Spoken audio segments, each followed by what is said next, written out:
when we leave here today, what are we going to do? What are we going to commit to in our communities and on the ground in order to get started? Thinking of our summit, it was really a place that we wanted things to begin, and from there continue the work on of giving people the resources and support they need to continue doing the work that they want to do or are trying to do in their areas.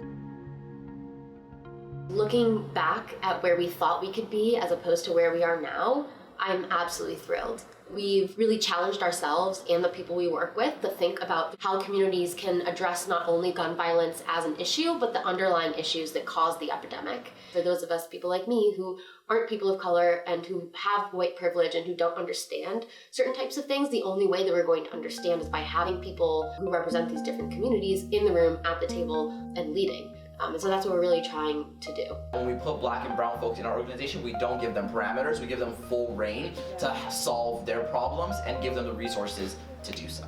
We have a board of directors now, and under each director is a committee. Essentially what all of our committees do is they give us that perception of people who may be a part of coalitions or who might be doing organizing work. We've been able to keep in contact with them, seeing what supports and resources they need. I want to make sure that it's not just directors making the choices, that it's people from all different communities across the US coming together to be at the table to talk about policy and advocacy and what that should look like. We're engaging locally, regionally, and nationally, and hopefully information and ideas and resources are flowing both up and down.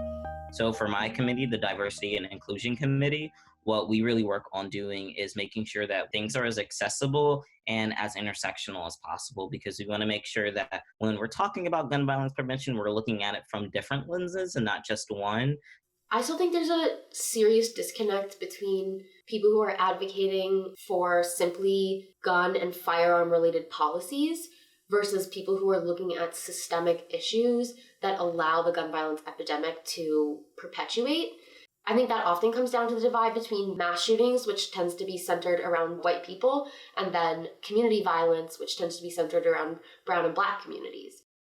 I don't think even just the conversations in general around gun violence are as inclusive as they could be. I think that we're just now getting into that conversation of what does gun violence look like and how we can close that gap a bit when it comes to how folks are experiencing it, how folks are talking about it, and how we're able to continue moving forward to create a world where gun violence is something that we're not having to have conversations about anymore.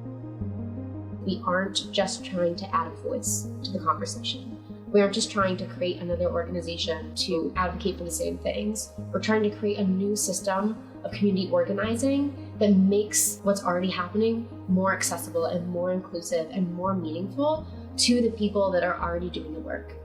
I want Not My Generation to connect people, providing them with the resources and helping connect them to resources even when we don't exist, because in my mind, I want Not My Generation to, in 50 years, not exist. I want March for Our Lives to not exist. I want every town in Giffords to not exist because we're solving these issues.